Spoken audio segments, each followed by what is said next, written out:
அனைவருக்கும் கணித வணக்கம். இப்போ பார்க்க போகிறது 7ஆம் வகுப்புக்குரிய திறன் கணக்கு இயல் 12 முழுக்களின் மீதான செயல்பாடுகள். பின்வரும் முழுக்களை ஏறுவரிசை மற்றும் இறங்குவரிசையில் எழுதுக அப்படின்னு சொல்லி கொடுத்துருக்காங்க. இப்போ நம்ம பார்க்க போகிற கணக்கு மூன்றாவது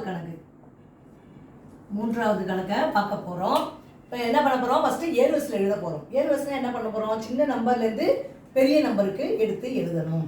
இந்த கணக்கை பொறுத்த வரைக்கும் குறை முழு இருக்குது, மிகை முழு இருக்குது, பூஜ்ஜியம் இருக்குது. இந்த வரிசையில் ஏழு வரிசையில் நம்ம எப்படி எழுத போகிறோம்? இருக்கிறதே மிக சிறிய நம்பரை ஃபஸ்ட்டு எடுத்து எழுத போகிறோம்.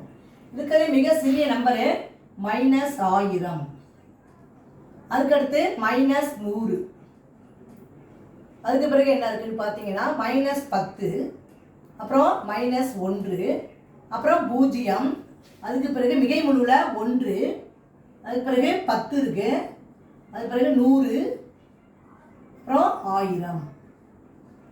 3, 4, 5, 6, 7, 8, 9 நம்பர் கொடுக்கப்பட்டிருக்கேன், எழுதிட்டேன். இப்போ இறங்கு வரிசையில் எழுத போகிறோம். இறங்கு வரிசையில் எழுதுறப்ப பெரிய நம்பர் வந்து சிறிய நம்பரை எடுத்து எழுதணும். இருக்கிறதுலே பெரிய நம்பரு 1000, அதுக்கப்புறம் 100. அப்படியே ஏறு வரிசை எழுதிட்டோம்னா இறங்கு வரிசையை அப்படியே மாற்றி எழுதிடலாம். அப்புறம் 10, அதுக்கு பிறகு 1, 0, -1, -10, -100, கடைசி என்ன வருது? -1000. இருக்கிறதுலே மிக சிறிய நம்பரு -1000.